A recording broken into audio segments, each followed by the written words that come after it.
And maybe that's just disrespecting the Big Ten altogether. But hey, send your hate tweets to at Midwest Mikes and let us know that I'm just completely hating on the Big Ten here. Which it's crazy. I love them in football a lot. I do too. They just don't. No, I can't stand Ohio State. Yeah, they just don't get the athletes that some of these other schools do. While you're looking that up, I'll go ahead and kind of prep the East bracket for everyone.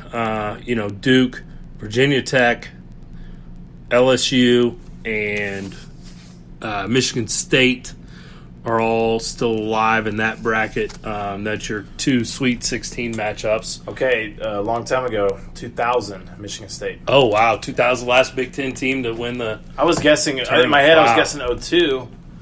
And then I'm like, nah, it's got to be like 2010, like you're saying. No, 2000. So it's been a long time since Big Ten. So wow, we're not hating too bad. They're not. They have struggled in the tournament. Great in the tournament. That's all. That's all I was saying was that they struggle in the tournament. Those teams do. But yeah, so Duke, you alluded to it earlier. A game with UCF. They had the kid Taka, 7'4". He's going to be a really good NBA player. He is. He's 7'4". You can't teach that. And he's athletic. Yeah. A lot was made of that kind of last play where Zion drove. Some people said he pushed off and then went right at Taka, and Taka got his fifth foul. The basket that won Duke the game. I just think as a referee, you got to swallow your whistle right there. I didn't see Zion extend the hand, and that's the thing the refs look for is the extension of the hand. So I think it was a good no call. I don't want to see that call change the game because then he's going to the free throw line. I'd rather him. Hey, he took it right at their best player, tallest player, and said, hey, I got you. Yeah. I thought it was officiated fine. I didn't see any problems with it. Here's the thing too. You're UCF and you're playing against Duke. You think you're gonna get calls? Yeah, probably not. Are you? We gotta go reality. You gonna get calls against Zion? Zion is the next. Everyone's really feeling like he's the next big thing for the NBA, and the next big. He's the thing in college basketball right now. And I'm not like people like to talk about. Oh, ESPN's covering him a lot. The dude's the best player. And it's not close. And I would even venture to say that if you look up the ratings for the tournament games, I bet Duke games ratings were a little bit higher than all the rest of the games because of Zion. Yeah, I would think so. He's an exciting player to watch. And not only is Duke kind of the best coach, and then the team for the last forever. They're good every single year. They're going to get ratings anyways. But then you got a superstar like Zion on there. Yep. It kind of reminds me of like UNC, Hansborough, stuff like that. Because you've got the Kentucky teams that had all the NBA players. Yeah, because you've got guys that are people that are gonna tune into that game that are NBA fans, not necessarily college basketball fans. Yeah. But they're like, man, everybody's talking about this Zion kid. I got to see what he looks like. Last time there was probably hype on a player like this is probably Anthony Davis when he was at Kentucky. Yeah. It's super similar, right? Carmelo. Yeah, so Syracuse. Syracuse. Anthony Davis that year, it's like you already knew Kentucky was going to win the national championship. You knew it. Davis is ruling They just everybody. had too many dudes. Yeah, and that's another. That was a year, and this Zion is kind of another thing where it goes, okay, should we go ahead and let these dudes go to the NBA because this school's making a ton of cash on him, and he almost got hurt. Maybe he should go ahead and just go to the NBA. It's fair. I think it's fair. Yeah. So I think that rule's going to change sooner than later. Yeah. Because of that, and people say, well, they can't do it in the NFL. NFL and NBA are very different in that, as in not very many 18-year-old kids could suit up and play football with a grown man. Also, you got to remember the NBA also. If Zion is ready, he looks ready. Yes. And are there probably some college kids coming out that are ready? Yeah, maybe the Bosa, stuff like that. But like, NBA has a G League. Yeah. Like they got a G League. Like you can go play if you think you're ready. And you don't want to play there, you can go G League. There's some other alternatives and stuff. Go play in Europe. So there's alternatives on that. NFL, there's not really. So Yeah. it's like they don't have time to develop a little more before they go play with the big boys. Mm-hmm. But anyways. But I just think physical-wise, their bodies NFL's a need lot time different. to- Yeah. need Football a time lot to grow. different. Yeah. But, that's a conversation for another time. So, I got Duke winning over Virginia Tech. I have Michigan State actually beating LSU. Same. 'Cause I gotta roll with Izzo. Yep, and then I'm going Duke to the Final Four. No surprise. I think our Final Yeah. Four is the same then, right? Yeah, I got Duke. No, you got Tennessee. Yeah, I got Tennessee. Yeah, and I got Virginia. Yeah. But yeah, the Duke. I don't think. I don't know. I can't go against them. The best coach for me, the best player. That's the combo. Really, and there's been a few nights actually, even during the season, where Zion was not the best player that night. As others of the guys. RJ Barrett. Barrett is a beast too, and so I know what final I'm hoping for. Yep. I'm really hoping We're going for. to save that for one more week. I mean, I think everybody's going for it though, because those games are going to be awesome. So, but those are the Final Four we think it's going to happen. I'm really, really pumped. Hopefully, we get to see a UNC Kentucky when we go. Yes. I'm going to be like, what the Auburn and Houston? Yeah. I mean, it'll be a good game. But and yeah, we'll tweet out at Midwest Mikes and say where we are before the game. If we get down to Power and Light a little early, hanging out before the game. If you want to come by and meet us and have a little fan moment, get a picture, and say you met Midwest Mikes. Whoa, yeah, come on out. out. You buy me a beer too if you want. Yeah. No. But yeah, so we agree on Duke, UNC, and Texas Tech in the Final Four. Yep. And then I have Tennessee, you have Virginia. Yep. So, hey, how about this?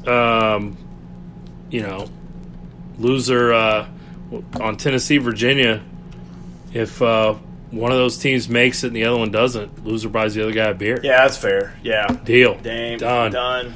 All right. You heard it here live. It's recorded on audio.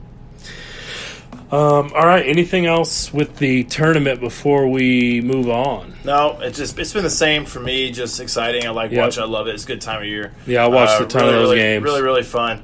If I was working, I had it on my phone. Which that right or wrong, I don't know. I had it going on my phone and keeping track of every game. So really, really fun time of year. Is it the best time for sport? No. Is it the best? I prefer NFL. No. It's one of the best weekends. It is one of the best weekends. Yeah. I prefer the NFL season, but as far as like one weekend, I think this first weekend of the tournament is one of the most fun. Just because there's a ton of games. Yeah. All day Thursday, all day Friday, all day Saturday, all day Sunday. Yeah. 4 straight days of just a lot of basketball. I really, really love the NFL playoffs, so it's close. Yeah. It's close for me. Like as far as like grouping like playoffs together, Mm-hmm. NFL playoffs is huge for me. I think it's way better. College football playoffs is pretty fun, but it's either the NCAA basketball tournament that first weekend, or it's NFL playoffs for me. So yeah. All right.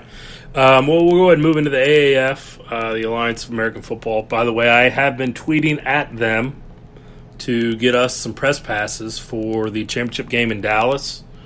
So if you guys that do follow us on Twitter already at Midwest Mikes could start retweeting that and say, hey, yeah, we want to hear these guys take on the AAF championship. We want them there live in Dallas. We'll get there. We just need we need tickets to the game. yeah, please hook it up. Oh So, yeah, AAF.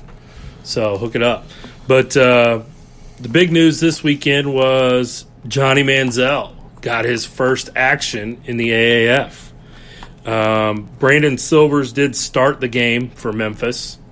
Manziel came in the second quarter. They pulled him and put Silvers back in. Then they put Manziel back in. Then Silvers went back in. But Silvers did end up throwing the game-winning touchdown and leading them to victory in overtime. I was kind of looking at some of his numbers versus like some of the other weeks. He played better. He did. Because Manziel came in. And he's got a little competition for his job. So Memphis made the right move by signing Manziel. Oh, absolutely. And I watched some of his highlights I was talking about earlier. Manziel looked good. He's in football shape. Looked really good. I'm even more positive now that whatever violation he did for the Canadian Football League, he did it on purpose so he could go play AAF. I think it was a mutual. Like I said, I think it was a mutual thing. I bet his agent called him and said, "Hey, we're going to do this. This is what's going to happen. This is what we'll get you with." And so they said, "Okay, fair enough." And so he's gone. He's playing AAF. So really good signing by them. Manziel did throw for 48 yards and had another 20 yards rushing. No touchdowns, no picks. So, he didn't play terrible. The throws that he did make, I thought looked pretty good. I'm not ready. From the way Silvers played and looking at the way the game went, Mike Singletary, the coach of the Memphis team, has a decision to make, because I'm a believer in you got to have one quarterback. You can't play two consistently. Now, they did it this week, and they did win. They beat Birmingham, which is the number 2 team in the East. But I feel like he's got a decision to make. What's better for this team? To have Johnny Manziel start and play, or we're going to roll Brandon Silvers, and unless he plays terrible, then we're not going to pull him. Yeah, I almost think you go ahead and go with Silvers. Let's see, 24 for 35, 2 touchdowns. Yeah, Manziel was 3 for 5. 3 for 5, 48. Yeah, I mean, they both played well, but I'd go ahead and stick with Silvers. Yeah. One of those things, too, maybe right now for me, if the game gets out of hand or if you're winning by a ton, you throw Manziel in.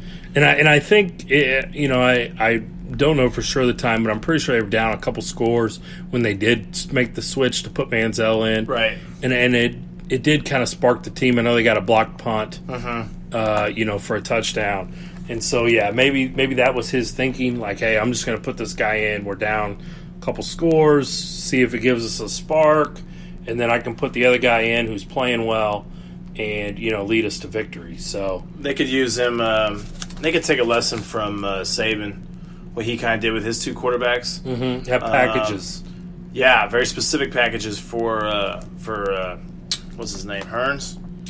No, Silvers and Manziel. Well, I'm talking about. It's Saban. Yeah, Hearns and so, Tua. Yeah, so when Hearns would come in, your first thing, the defense it's kind of a run-first package.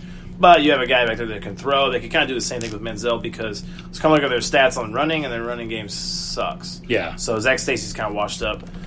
So they could do specific packages with Manziel like that, and then you got Silvers in there, then it's all fair game or whatever. So I don't know. It's cool to have. I think it's great to have him in the league. Oh, yeah, absolutely. Hopefully more quarterbacks that kind of fizzle out in the NFL but have promise make their way to the AAF. And the AAF really should try to capitalize on some of those quarterbacks that come in. They should. Talk about your team. It's resurrected your guys' quarterback for sure. Oh, yeah, Gilbert. He definitely, I think, will have a chance to be a backup somewhere next year in the NFL, to be on an NFL team. Orlando did clinch a playoff berth this weekend. They're now 6-1, and then with Birmingham dropping a game, that gives them 3 losses. And there's only a couple games left, so at worst, and Atlanta's 2-5, so there's no way they can catch them and get in the playoffs. So Orlando has clinched a playoff spot in the East, the 1 or the 2. They haven't clinched the 1 yet, but they've clinched the playoff spot. Birmingham's behind them at 4-3, and then Atlanta 2-5, Memphis 2-5. Orlando and Memphis play this weekend. So that'll be an interesting matchup in my mind. That'll be cool to see. With Manziel in there. Over in the West, you got San Antonio at 5-2. Arizona beat San Diego this weekend to move to 4-3, and that drops San Diego to 3-4. And then you got Salt Lake, bottom of that division, at 2-5.